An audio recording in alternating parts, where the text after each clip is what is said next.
morning, and we are in Loganville, Georgia. It's February the 27th, and we're at Triad Mechanical, and I'm here with Baxter. I want to first tell you on behalf of the Chamber, congratulations on your new location. It's beautiful. I'm not sure if y'all had a chance to see the wall and this mirror right here. I know there's a story behind it, and might discuss it later, but first of all, I want to thank you again. And before we go any further, I want to let Miss Linda with the City of Loganville say a couple of words. Okay.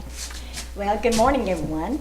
We are glad to have new business in our area all the time, so we're glad that you chose this area to move to, and we hope that you're very successful, and we welcome you to Loganville. Well, thank you.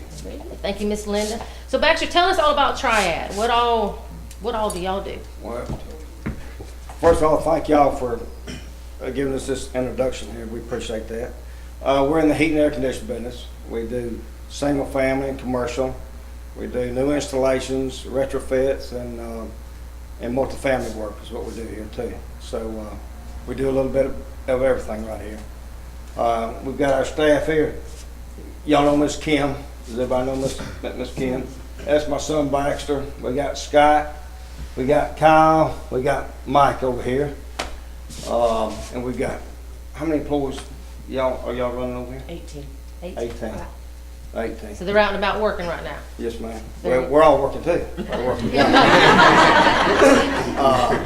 So there's a lot of competition in town, but it doesn't matter about that. We've been Triad Mechanical's been here since 91, 92. And this is kind of like a service center of Triad Mechanical. Been here, 13 years? 2007. 2007. But we all work together here. We all work together. I understand we got a banker here. That's good to know right here. So we hadn't met him before. We needed you about 2 months ago. Yeah. We didn't need you about 2 months ago. And never had all these good-looking ladies in here at one time. So that's nice to see. I still don't know what everybody does, but it doesn't matter. But I guess Miss Kim knows everybody here. We're gonna get to know Miss Kim even more, and well, that's good. We're gonna get you involved, and we'll be sure to introduce folks afterwards. Okay. But, all right. do you want to go ahead and introduce? We already introduced your staff. Do you want to tell us, or do you, Baxter? You want to tell us how they can find you guys? Because I know y'all were on Highway 81, and now they're right here on 78. But give us the address and then all that good stuff. Yes, now we're located at 3220 Highway 78. You can find us on Facebook, Triad Mechanical. You can find us online at triadmechanical.com. We promote, advertise, Angie's List, Kudzu, Yelp, Google. So, we try to promote as good as we can, but with the new location, hopefully it'll bring us a bunch of viewers right here on Highway 78. So we're excited. Y'all want to shout out your telephone number? 770-682-0075.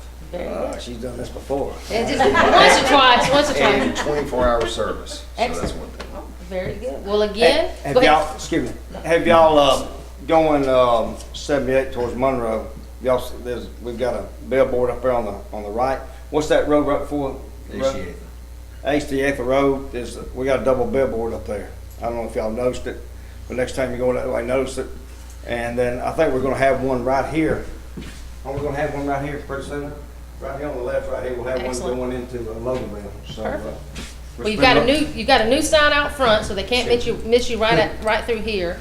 Although she did, she passed it twice this morning. I told you she was timing her laps. That's all it was. She was timing her laps. It was, you just want to see how quick she could get here. Anyway. Good thing I left early. There you go. Yes, ma'am. But we do have some advertising, and try us out.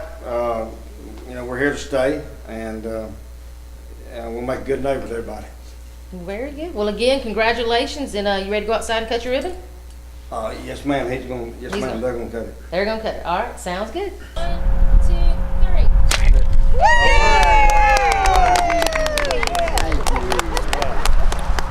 Dad still got his fingers. We're in good shape. I love it.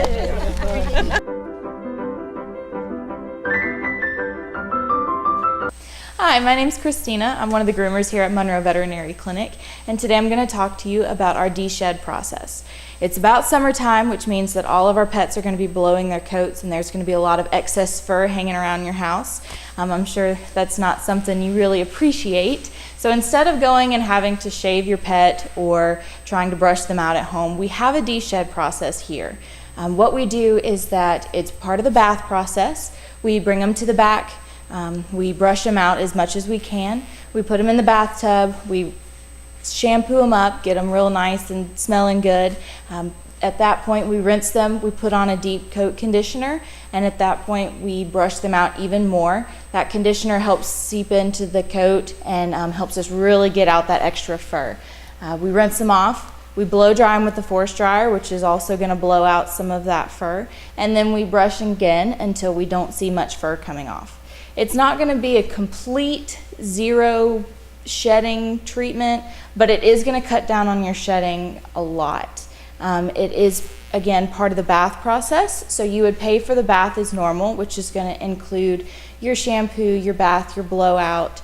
It's going to include your nail trim, the ear cleaning, and anal gland expression. And then what we do is that we charge a little extra fee for the extra conditioner, and then depending on how long we have to brush out the pet, depends on what that price is going to be. So if you want to get your pet in to get a de-shed treatment, you can give us a call. We can give you some kind of rough estimate, and then we can get you in today.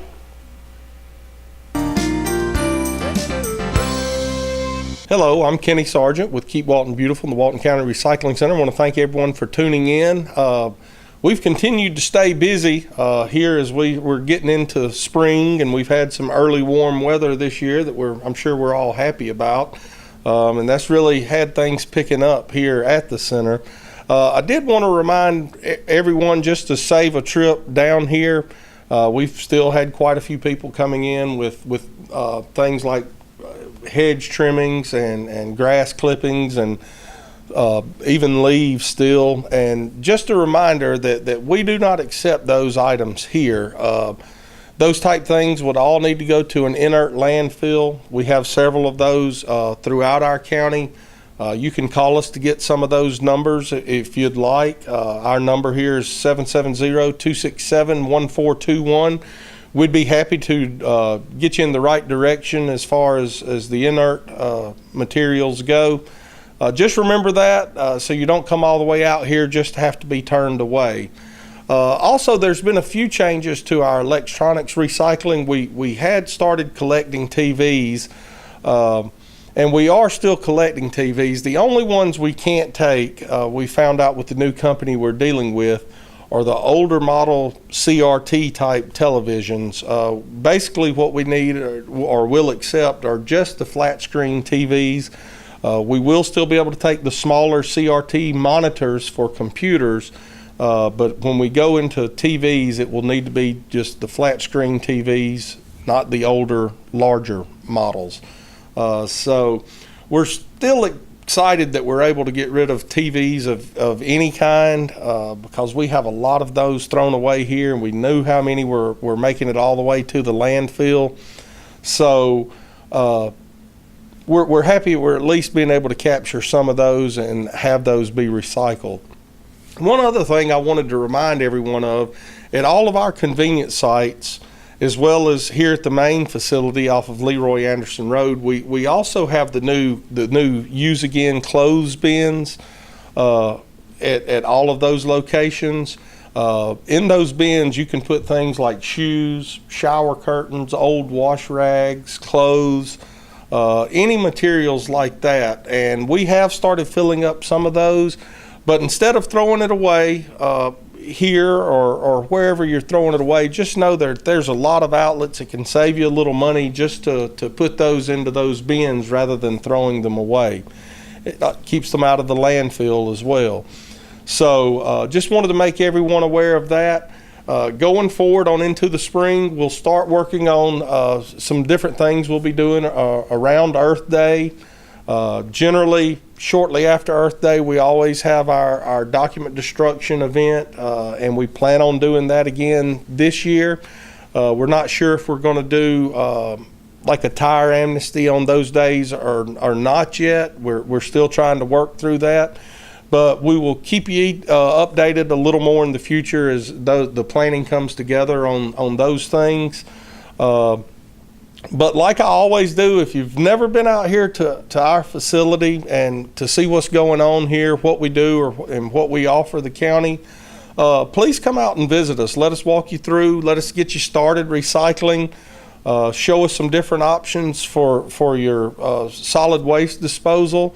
There's several things that can be done here that would be beneficial to you as well as the environment. So come on out and see us. Give us a call. Again, our number here is 770-267-1421. We look forward to talking to y'all, to meeting some of you. So please keep us in mind and come out. Hi, welcome to the Monroe Walton Center for the Arts. Just want to give you a little update of all that we've got coming up in March. We'll have our middle school show installing the end of this week and into the next week, and that will open March the 8th, I believe. So the middle school show, yes, opens March the 8th, and the reception for that show will be March 22nd. So check with your middle school teacher and see if your child has anything. We include homeschoolers, we include the public schools and private schools in all of our student shows. After that, we have our high school show and then the Congressional Art Show in April. The high school show is really a lot of fun because we have that judged by the Savannah College of Art and Design, and the winners in our high school show actually get scholarships to SCAD. So it's really a great show to enter, especially if you've got a more serious art student. Also coming up in April, we'll be announcing our summer camps, and those fill up pretty quickly, and I expect them to fill up even more quickly than usual this year because we've had a great outreach into the community. So our summer camps are 9 to 12 noon through the summer in June and July, and we have them divided up by age, and so be looking for that information to come in April. And the great thing again about our summer camps is we have a summer art intensive for older students aged 14 and a half to 18, and they also go to visit SCAD Atlanta on their Friday, get information about scholarships, have a tour of the campus, have lunch on campus, talk to admissions directors, and even have a workshop on that Friday right down there at SCAD Atlanta. So keep that in mind for this summer in your summer activities. We just closed up February. We had over 60 events, classes, and workshops in February. I'm sure March will be very similar, so we always have things going on.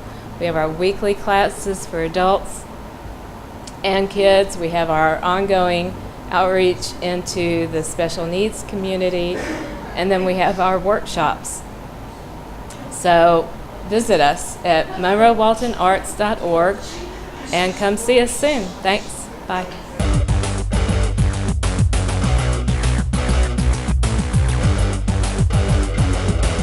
Hi, this is Jody Johnson. I'm here with the Recreation Report. Happy to say that spring is on the way. That means a lot of our spring activities are kicking into gear. A lot of our baseball and softball teams, soccer and track, all the kids are out practicing, getting ready for the what we call the highlight of the year, which is the baseball, soccer, and track opening day, which is coming up March 10th. It's a very short time when this is aired, so we hope everyone will come out. We have 54 baseball and softball games planned just on opening day. And now we've got somewhat of a tradition going on with our opening day is also the barbecue festival. So that's a free event as far as admission goes. Go out and purchase some great tasting barbecue and a lot of other things. A lot of vendors are out there. So get to see a lot of great baseball and softball out at Crystal Park, South Walton Park, and out at West Walton Park. And it's a great day on March 10th. We start around 10 o'clock in the morning and go to the afternoon when all the games are finished. So we're looking forward to March 10th and the opening day of our spring season games. Hoping for a good dry afternoon. So also today I have Joey Logan, who is our soccer specialist. Our go-to guy for all soccer questions that we have. And it also, March 10th is the opening of our rec soccer. Joey, tell us a little bit about how soccer is going this year. Soccer's gonna be good, man. We have new uniforms coming out this year. I'm really excited about, based off of Major League Soccer teams, the Timbers, the Dynamo, the Revolution, the Rapids, the Whitecaps. Really excited to see these new uniforms this year. We have roughly about 25 to 28 teams. We have our U12 is going to be playing some other opponents this year. Our U15 is going to be traveling a little bit to Covington and to Winder, getting ready for another great season of soccer. And that's great. Soccer is one of the fastest growing sports. I know usually every couple of years with the World Cups and the Olympic soccer and with the United coming to town, it really got a buzz for soccer in the community, and as teams do better. I know you really follow United, and you're really expecting great things out of them, selling out the stadium every time they're there. So they know there's a big following for soccer here in this area. Absolutely. Lane United's gearing up again. Their opening match is this weekend, March 3rd, and then they come back home on March 11th. Looking forward to another season, big signings, big team coming back, and big support too as well, getting back to Mercedes-Benz Stadium. Yeah, that's a good sport, and it's really great for kids starting out at the younger ages. We have our U6, which is the 4 and 5 year olds. You go out and you play small-sided soccer. Everybody gets pretty much guaranteed to touch the ball, whether it's on purpose or by accident, because there's just not enough folks out there on the field. It's a smaller field with the less players, and as the kids grow, the field grows, and the number of participants grow as well. So it's a great thing for introducing kids. It's great exercise for them. Games usually last around, there's 2 20-minute halves, I believe, for the majority of the sports until they get older. So it's a good place for them to get active. There's not a lot of standing around. So it's a good sport for the younger kids to stay active and to start a healthy lifestyle. So I appreciate you coming with us and talking about soccer, kind of highlighting soccer this week. But March 10th, we have all of our rec opening days. We primarily play all of our soccer out at Felker Park, which is, we have a lot of open space out there. We kind of move age groups around based on what we have going on that year, and for turf control and all the things like that, for concession stands, bathroom convenience. So I'm not going to tell you exactly which fields each ones are going to play on, but they're labeled by color. If you go out to the field and your family members tell you whether it's blue, gold, purple, you should be able to find where they're at that park. So I also want to encourage everyone to, on these days that it's rainy during the spring, join our community center. It's a great place to stay active. A lot of friends and family come up there. We have a lot of seniors that walk and exercise up there. Our senior aerobics program is huge here in the central Walton area, with about 120 members coming in each 2 days a week for the aerobics program. We are planning some other programs like our fishing derbies that'll be coming up in early June or late May. So look forward to that next time on our next show.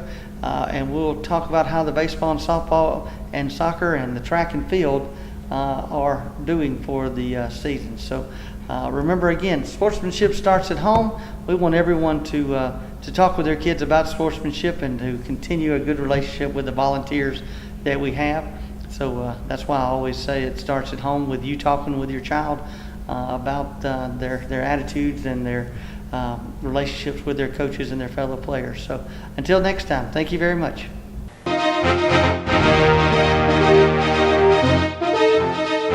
Hello, Walton County. This is Kevin Little with the Chairman's Report on Channel 17 and 18.2. Good to talk to you today. It's the first day of March, and spring is right around the corner.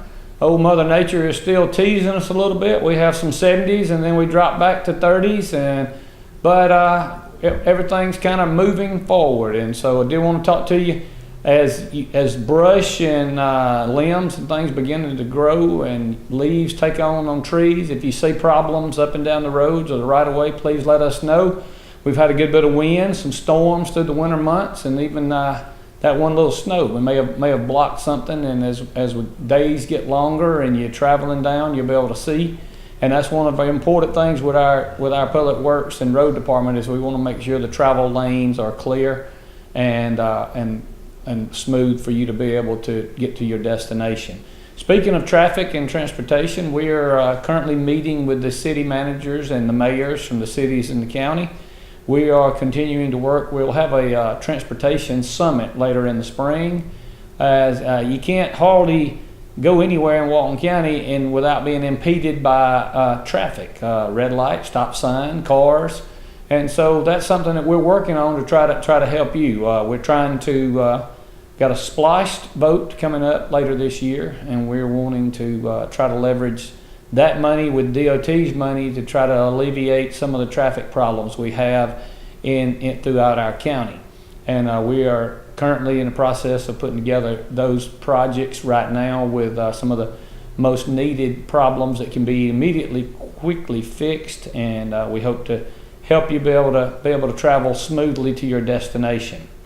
Also, the legislature's in session, and yesterday was crossover day, which means that anything that was brought up in the House has to be carried over to the Senate for them to debate, and anything in the Senate has to be carried over to the House. Can't anything new come from either side, so be mindful and really watch your local news or your local media source to see some of the bills that are up there. There are going to be quite a bit of debate between now and the end of March.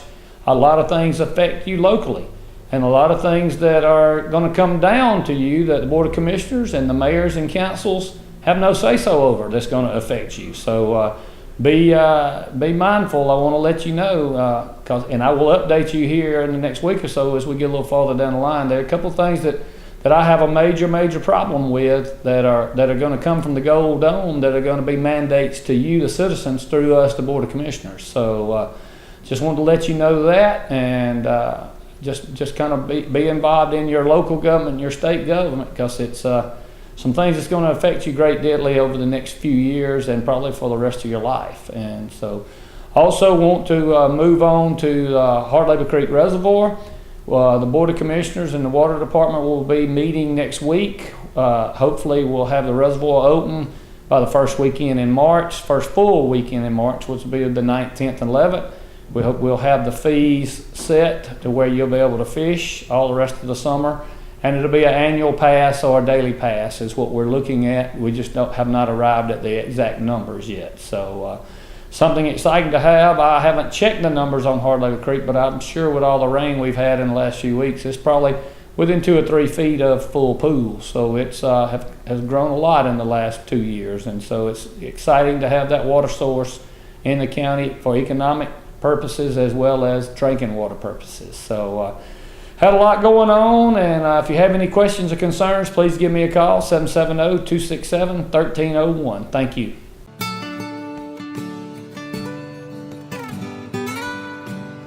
Hello, my name is Cassandra Hainsworth, and I am the Walton County 4-H agent.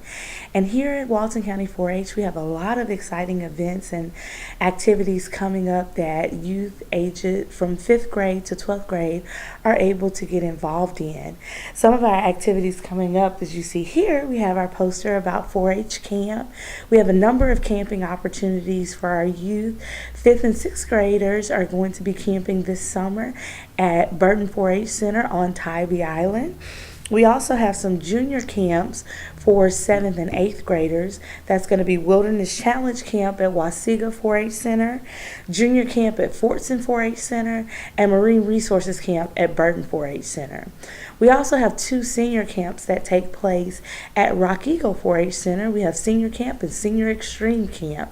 So if any of those are interesting to your youth and you think they may want to participate, come by our office here at 100 North Broad Street and sign your kids up for camp. We also have a number of clubs that are meeting right now that your youth also have an opportunity to get involved in. We have some of our shooting sports programs. We have air rifle, archery, BB, shotgun. All of those are opportunities for your kids to get involved. We also have our horse club, and right now our horse judging and hippology team has started meeting, and they meet every Tuesday from now until April 17th. So if you're interested, if you have any kids that are interested in learning more about horses, have them come on out. Our poultry judging team is going to have their first practice on March 8th right here at 2:30 at the 4-H office. So if you have any kids that are interested in poultry judging, have them come on out and meet on March 8th will be their first practice. And then we also have our goat club that meets the last Tuesday of every month. So if any of those activities sound exciting to you or your kids, please bring them by the office to get more information. You can also call our office at 770-267-1324. We look forward to hearing from you soon, and we hope you have a great day. Bye.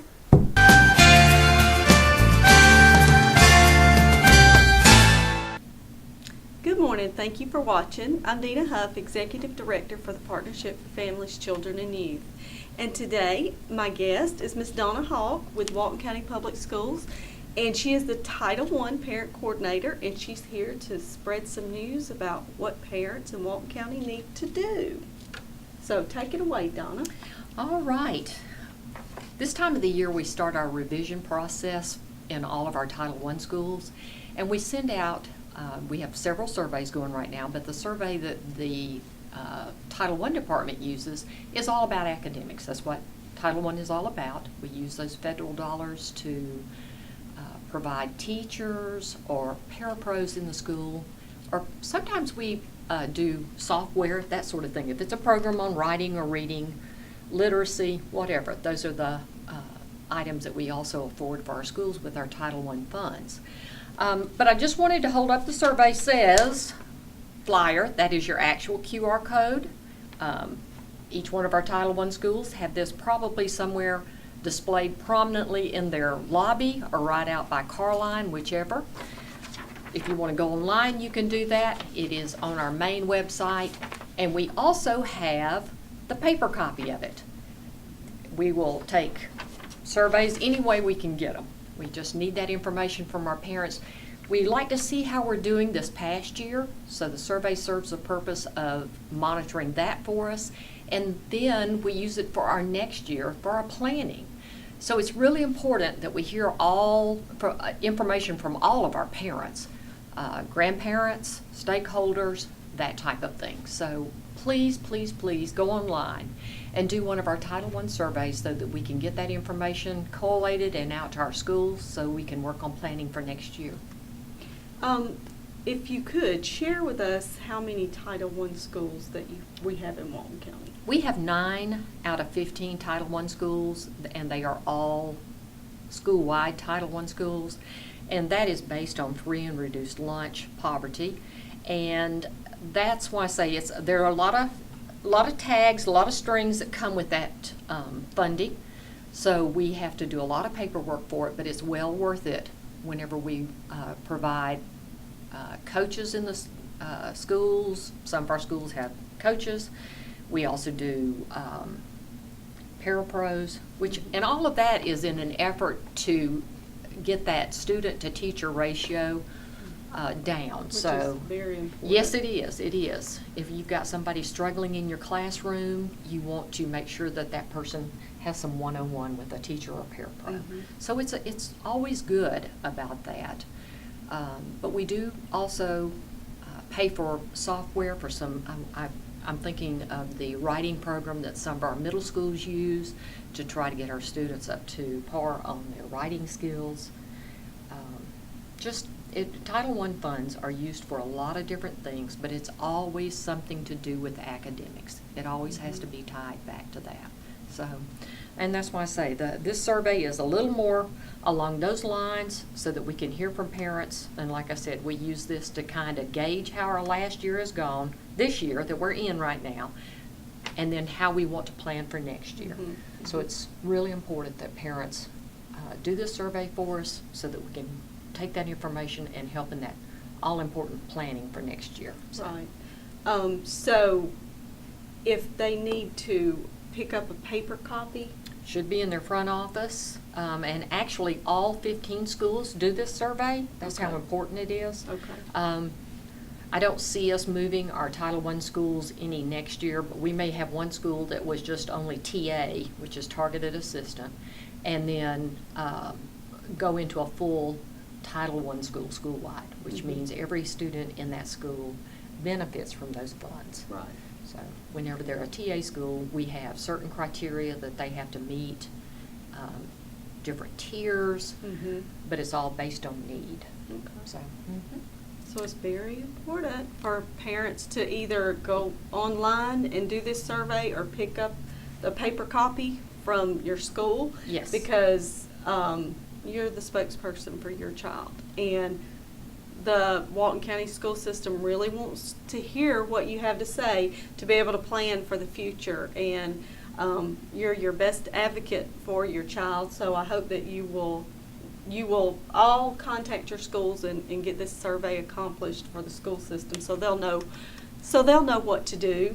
And it is planning season here for us, planning months ahead for the partnership, and our focus has extended a little bit to include child abuse and neglect.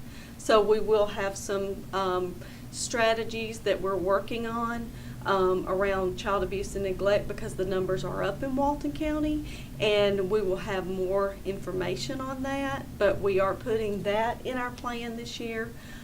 So we meet monthly at Felker Community Center at 8 a.m. and that's on the third Tuesday of every month. And what we plan to do is put strategy teams in place to work on our 3 different goals for FY19. Can't believe I'm saying that, but that's the plan we're working on. We do have children will be free of abuse and neglect. We're incorporating that. Family poverty and risky behaviors of youth. So those are our 3 different goals that we're going to work on this year. And we have numbers to prove that there are needs in each subject. So if you're interested in what we do, I invite you to come attend our meetings. It's open to the public. 8 a.m. Felker Community Center, the 3rd Tuesday of every month. And if you ever have any questions, please feel free to call us here at the partnership, 770-207-6060. And I do appreciate you joining me today, Donna. Certainly. And please take the survey. please take the survey. Sorry. And if you need to get in touch with me, I am located at the BOE office upstairs. My number is 770-266-4530. I am the district Title I parent coordinator for all of our schools here in Walton County. So please take the survey so that we can use that information to improve the education for our students, possibly your child. Thank you so much. Yes, and thank you for watching.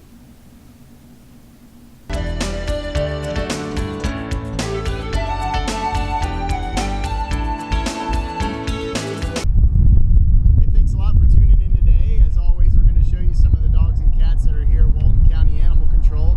You know, it's March now. We finally pushed through most of the winter, and thank God we've hit our slowest months. Traditionally, February and March are fairly slow, and so we don't really have a whole lot of dogs and cats to show you right now that are here for adoption, but you can always check our website, waltonpets.net, for new listings. But even though it's slow right now, you know what's approaching? Cat and puppy season. The days are getting longer, something triggers that in the animals to go into heat, and then they start having kittens, start having puppies, and we start getting flooded. We'll start getting floods of kittens by the end of March through all the way to October. The puppies will start coming in as well, unless you do your part to help stop that. And that's by spaying and neutering your pet. Maybe you've got a dog or a cat that's not fixed yet. Now is the time to get that done. A lot of times if they're pregnant already and you go in, they're going to charge you extra to have it done. So jump on that right now. And we want to let you know about one of the offers. The mobile spay-neuter clinic is going to be back in Walton County. This is done through the Atlanta Humane Society. They bring in this giant RV that's set up as a vet clinic, and the prices are incredible. $65 for dogs, $40 for cats, as well as other services that are available. So it's a great thing. They have limited space, so you'll want to jump on this right away. The way you can do that is you can call to schedule at 678-517-2143. The location is going to be Tractor Supply in Monroe, and it's going to be on March 28th and March 29th. But there are no walk-ins. You do have to have an appointment. So be sure to call that number and get your pet scheduled on that mobile spay-neuter clinic that's coming from the Atlanta Humane Society. And there's a lot of other vets in town as well. The Monroe Vet, Monroe Animal Care, Countryside, Paradox. There's vets everywhere. So do what's right. Get your pet spayed so we don't have to deal with that flood of kittens and puppies that come in every spring. And now we'll show you a couple of the dogs and cats that are here right now. This is Max. He is a border collie puppy. He is about 5 months old, and he was found in Loganville. And he's had all his shots, and he's dewormed and everything, and he is ready next Saturday. I have a 1-year-old domestic short hair, black and white female. She's very sweet. She needs to find a good home and be spayed. See, she said, come adopt me. At this time, I'd like for Andy Smith to come forward. I'm going to talk about him a little bit. And Jamie, if you come on up too. We're going to let you bodyguard your boss while he speaks up here.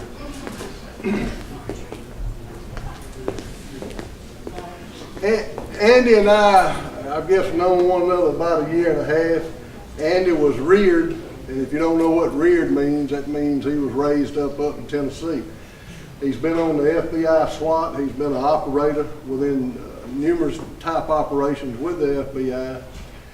He's worked in Atlanta, Jacksonville, Hawaii, DC, Washington, D.C., and I think that's his fondest place. But, you know, Andy's got a real long title. What I've come to call him is our FBI guy, or our FBI man. For the Middle District of Georgia, he is the FBI man. We've built a relationship, and I'm going to let him tell you about an operation that we worked on some 18 months. I'm going to talk about Jamie, and I'm going to talk about him again after he gets through speaking. The reason we've changed this, they've got a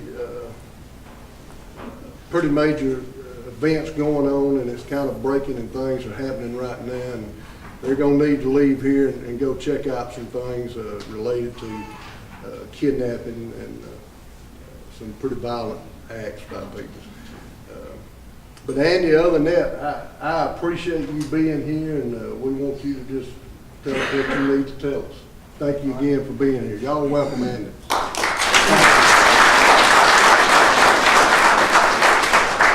Thanks, everybody. I'm going to be a little scattered because, like the chief said, we've had some stuff. You know, I hung up as I was pulling in the driveway, and our guys are out running around doing stuff right now, wondering where Jamie and I are at. So, like the chief said, my name's Andy Smith. I'm the supervisory senior resident agent in the Middle District of Georgia. I have the Athens office and the Macon office of the FBI. Sounds like a big deal. We have 4 agents in Athens and 7 in Macon, and we cover 32 counties, so that's not a lot of folks. We also cover all 324 violations that the Department of Justice covers. So we cover a little bit of everything. I think everybody probably knows or hopes that we have a close relationship with the DEA, and my counterpart with the DEA says, you know, going to the FBI is like going to the buffet. You guys do just about everything. He's like, I serve chicken, and I do chicken really good. He said, I never know what you guys are going to be in the middle of when we get there. Before we get started here, let me talk about the elephant in the room. Everybody's probably seen a lot of stuff about the FBI on the news, and about the last 1.5 years. You know, we get it from both sides of the aisle here recently. I want to ask everybody a favor. As you're watching the news and you're reading all the stuff that's going on, and please keep in mind that when you're reading this stuff and you think, now why in the world would the FBI do that? If you think that when you read something, we probably didn't. And I think everybody's, that's just, and it's not one side of the fence or the other. I think we've been getting it from both sides depending on whoever's mad at the time. So please keep that in mind as you're reading events. I think everybody in this room has probably encountered a situation where if you don't have a defense, you blame the police, and that seems to be pretty common in the last few years. Like I said, we do cover 32 counties. We primarily, our offices are in Athens and in Macon. We do spend a lot of time in all our other counties and cities around our area. And things pop up in those areas. And it's our job to come out and support whatever state and local agency it is that's encountering whatever issue they're having. And Jamie gets tired of hearing it, and I'm sure the chief has heard me say it. Here in the Middle District of Georgia anyway, our number one priority is to support state and local law enforcement. And our agents are graded on how they support state and local law enforcement and the type of community impact they create. That's something that we as a group decided was the most important thing to us here and the best way for us to help our community here. So that's the number one thing we focus on, which kind of is why I'm here and was asked here by the chiefs, because one of the can I walk around a little bit? Can y'all still hear me if I walk around? I'll talk loud. When we get a call, I like to call them tent meetings. Because of the populations of our areas, we have to work in Athens all the time, and we have to work in Macon all the time. But we have things that pop up in some of our outer lying communities, and we have to go set up the tent and arrest a whole bunch of people or whatever we need to do to create that community impact that's needed in that area. And then we have to take the tent down and we have to go to another community. And this happened here, and the chief came to Jamie and our team, and I think it was July in 2016. Long time ago. I think it started out, I think the first number I remember hearing was in just a few months, 3 months, we had 13 or 16 shootings, one of the two. Which is obviously an indicator of something that these guys are concerned about, and they need some resources, and that's what we do. So as the chief talks about what we've done over the last couple of years, remember, I have 3-4 guys in Athens. We didn't come in here and do a whole bunch of stuff by ourselves. So it was not the FBI came in here and did that, and that's something that we've preached to everybody that we've talked to about this. So Jamie had a relationship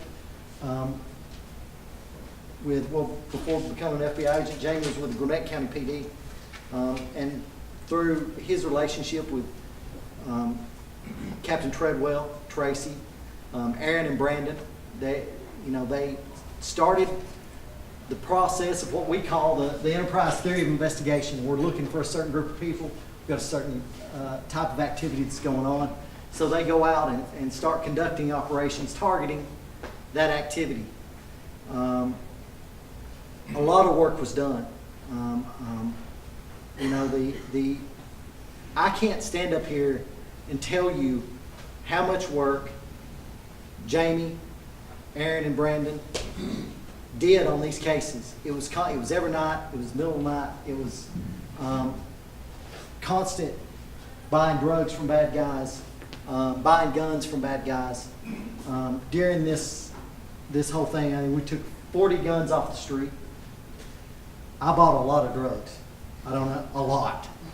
Spent a lot of money. I spent a lot of money.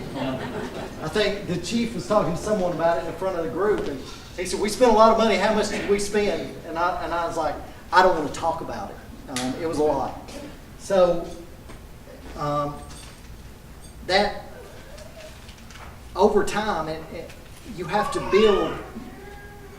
building a federal case is there's some more extra parts that are involved, and there's additional requirements for evidence. There's additional things that we had to do together, and that Aaron and Brandon at times, I'm sure, wanted to kill Jamie because of the, you know, it wasn't easier the way we wanted them to do it. So there was usually a lot more pain involved. Over the year and a half, while these guys were out just about every night, buying drugs, buying guns, focusing in on the targets, individuals, and the groups that they were a part of, they ended up indicting federally 35 individuals. That's a big deal. That's one of the biggest indictments at one time that we've done in the Middle District of Georgia. And for 3 people to mastermind that, it's quite an accomplishment. We had so many people that we had to break it up into multiple takedowns. And the chief was just talking about it. Part of the thing that we do is, you know, we had, when the culmination of work happens, and we still have a whole bunch pending, so I'm not going to get into too many details. So if I'm being vague, it's because we still have some pending cases going. You know, when we decide, okay, we have these violent offenders on the street, how are we going to arrest these people and do it as safely as we possibly can? There were a lot of long hours put in to ensure the safety of the officers going out to conduct these arrests. We brought in SWAT teams from 3 different divisions. We brought SWAT teams from different divisions on both of them. These guys set us up at a location here to where we brought in all these different departments, 7 different agencies, not just different offices with us. And it was, I can't tell you how many comments we got from federal government people saying, we've never seen a more professional operation being taken down the way you guys did this. And it was the work that these 3 put in to organize it, to have everything set up. You know, whether it was Brandon out at 11 o'clock at night or midnight the night before the operation, setting up lights so that everyone could see the next morning. You really have no idea how much went into this. And it wasn't just police work. It was hosting, preparing, getting everyone ready. Seeing the operation go down on game day, both of them, it makes you proud of your group and proud of the work that's been done. And it really, like we said, it was something that you see on TV, and it was the most professional, safe operation that we do. We got every one of our targets, which doesn't happen a lot, and not a single officer was hurt executing all these warrants, and that's a testament to their work. Like I said, 40 guns off the street right now is a big deal, especially when we've got so many shootings that are happening.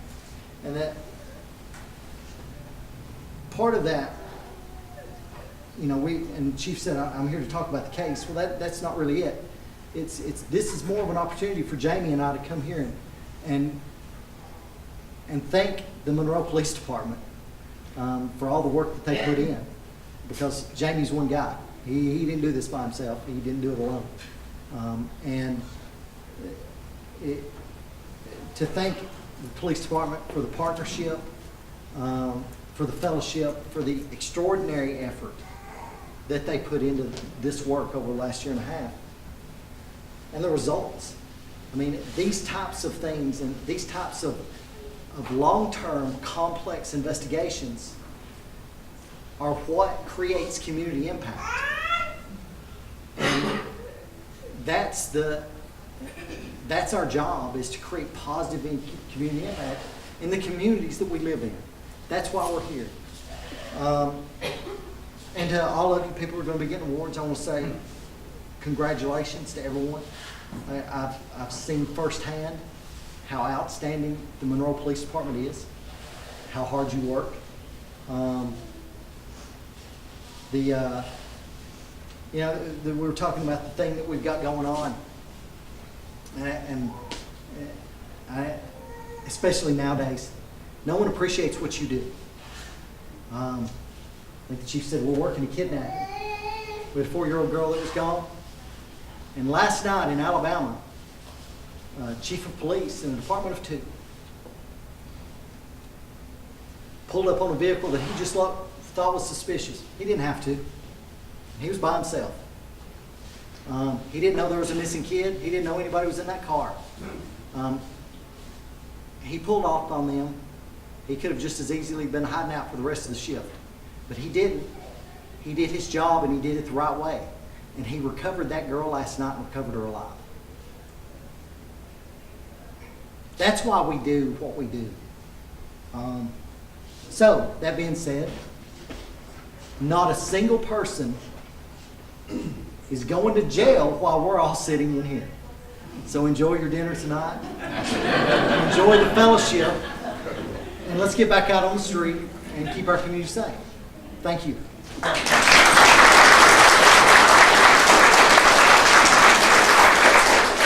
Before I start, you got anything you want to say, Jamie? Or? Briefly, thank you to everybody in the department. Obviously, Andy kind of laid out the investigation that we have over the last year and a half, and it's safe to say that every single officer in this room contributed to that case throughout the duration, and we really appreciate it on our end. Like Andy said, we've got a couple people in our office, and it wasn't an FBI case. It was a Monroe Police Department case that we just came in and provided some funding for, essentially. So you guys all did a ton of hard work, and we really appreciate it, and we love the relationship that we have with your department, and we know it'll continue for many years to come. So thank you. Now Jamie's going to play a tenor on piano. He's multi-talented. We have a couple of 3 presentations for the FBI. Got one for the fit team. I want to get kind of a group picture with that crowd before y'all take off. And did you tell me the guy's in custody? Yes. Okay. So somebody is on ice. Somebody is in custody. They're on ice until they get there.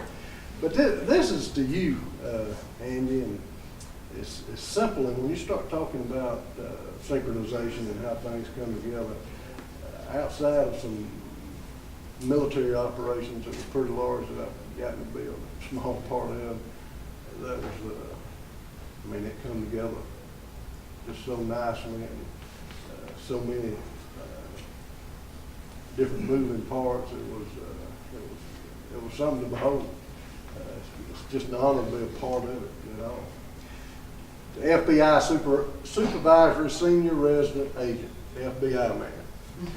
Andy Smith, in recognition and appreciation of your visionary and from the front leadership style during the 2016-2017 Monroe Criminal Enterprise and Violent Gangs investigation. The synchronized efforts of the FBI and MPD had and continues to have major effects on the criminal activity as well as the quality of life of citizens in and around the city of Monroe. Your demonstrated leadership and devotion to duty are worthy of emulation by all. Cool.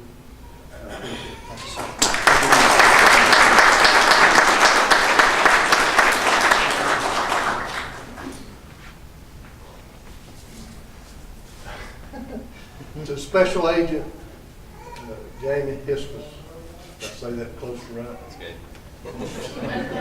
He answers first. Yeah. Jamie become a part of our family. Like I saw him more than I saw a lot of other folks. He was always there. He answered the phone call when I would say, I had another shooting tonight. What are we going to do about getting these indictments? Or I'd call Andy and we'd talk about the U.S. Attorney's Office a little bit, talk about how great they were and how everything was going wonderful. And we'd work on that. But anyway, the FBI Special Agent Jamie Hispus. Is that better? Yeah, it's good. Perfect. Okay. In recognition and appreciation of your selfless service, devotion, and duty during the 2016-2017 Monroe Criminal Enterprise and Violent Gangs investigation. Your can-do, will-do work ethic and devotion to our community were at the core of the synchronization of the FBI and the MPD efforts, and resources that took dangerous drugs, weapons, and criminals off the street of Monroe. Your devotion to duty and work ethic are worthy of emulation by all. We really appreciate it, and you're part of us. Thank you. Chief.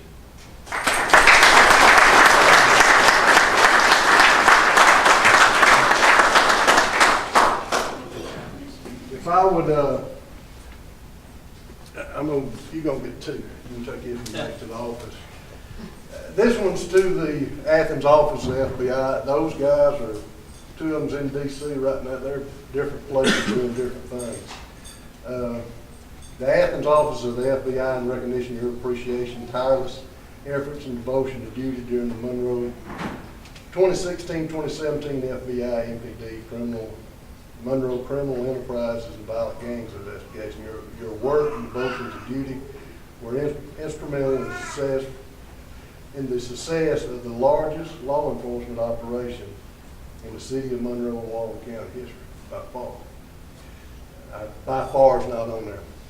I just said that. Your devotion to duty and work ethic are worthy of emulation by all, and we really appreciate that. That was there was at least 60 law enforcement people in the city of Monroe conducting these operations at one time. At least 60. I counted that many. Fit team, if y'all would come up here, Sam, Tracy, Aaron, Brandon. Sam's still undercover. He got his hat on.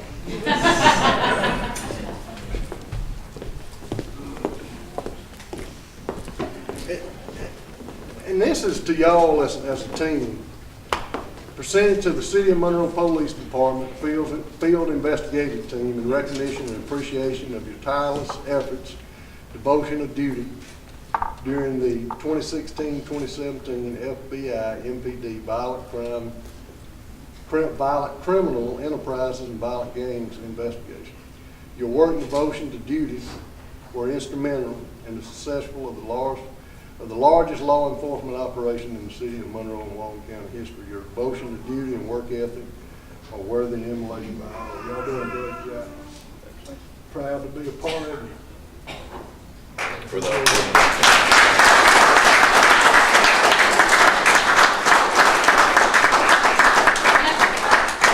we get plenty of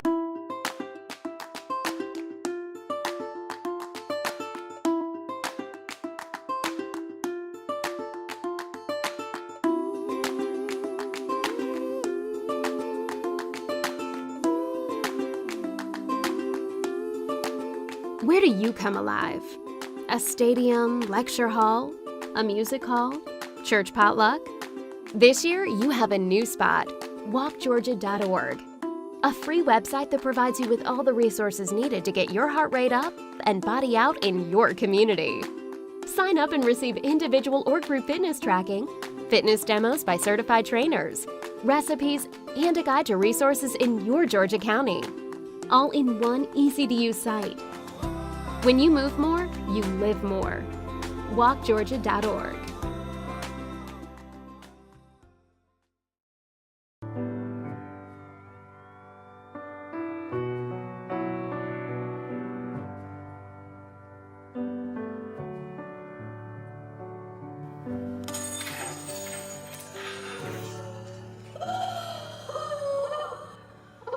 To my body is dust, till my soul is no more. I will love you, love you.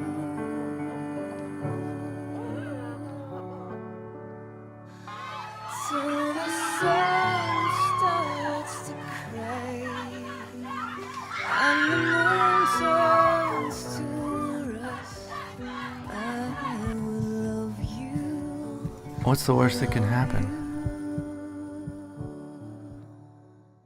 Do you you have a collection of films and videotape sitting in your attic, basement, hall closet, or a box somewhere that are being lost to time? Creative artists can transfer your 8mm, Super 8mm, and 16mm films, as well as converting your VHS, CVHS, 8mm, and mini DV to DVD. Preserve your family's video history for the generations to come. Creative Artists, 1113 West Spring Street, Monroe, 770-267-7368.